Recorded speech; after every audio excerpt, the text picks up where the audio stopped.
A warning about a rise in whooping cough cases in Suffolk County. Health officials say 108 cases have been reported, the majority of them in children. Joining us now is Dr. Sharon Nachman. She's Division of Pediatric Infectious Disease at Stony Brook Children's Hospital. Doctor, thanks for joining us. First of all, why is it called whooping cough? And are we saying it right? Because some people say whooping cough, some people say whooping cough. You tell us. So the name of this infection, whooping cough, or as we call it in the science world, Bordetella pertussis, was named because of the sound that the children make when they have this very, very characteristic cough. And in fact, parents call us and say, my child has whooping cough because I can hear them whooping in the distance. So we've named it after the way the cough sounds. All right, well, doctor, so normally we see like a case or two of whooping cough. So why are the number of cases so high right now? Well, I think there's a few reasons. First of all, I think that because of COVID, a lot of children were not caught up on their vaccinations. And as you and I both know, that if you're not caught up on your vaccinations, you are at risk for an illness. The second problem is that because we've had so many other respiratory infections, it's become easier, in fact, to pass other respiratory infections. So if you've had COVID or flu and you're coughing and you get pertussis, you can much easily pass it to the next person. And the third is the winter time is when all of our windows are closed. Our kids are kind of hanging out together in rooms, in school or in homes, visiting each other. And that's the perfect milieu for it to pass from child to child. What's important to recognize is that the numbers that we're seeing are only the tip of the iceberg.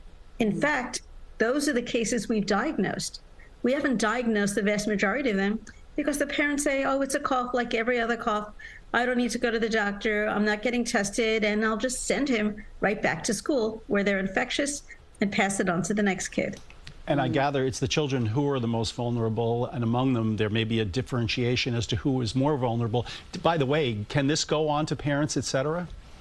It can definitely pass to parents and grandparents, but while the school children are the ones we're testing, the kids that we most worry about are the very youngest children, those in that first year of life.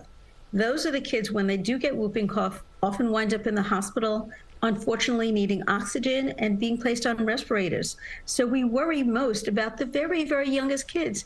And those are the kids we can't actually vaccinate in enough time to prevent their illness. How do we get around that?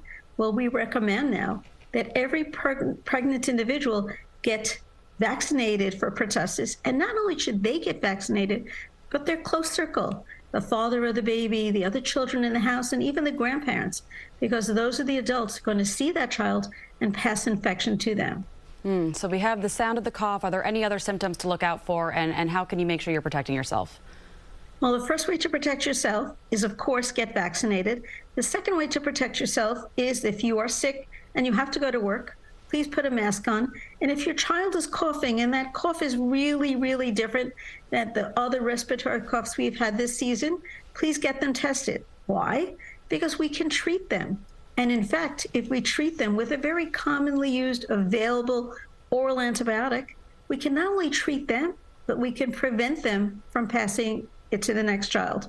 So listen for that cough, bring the child to the pediatrician, get them tested, and if they're positive, let's treat them. And there's so much to worry about between COVID, cold, flu, RSV, and now whooping cough. Dr. Sharon Nachman, thank you for letting us know about this, the concerns, and what to do about it. We really appreciate your time. Take care.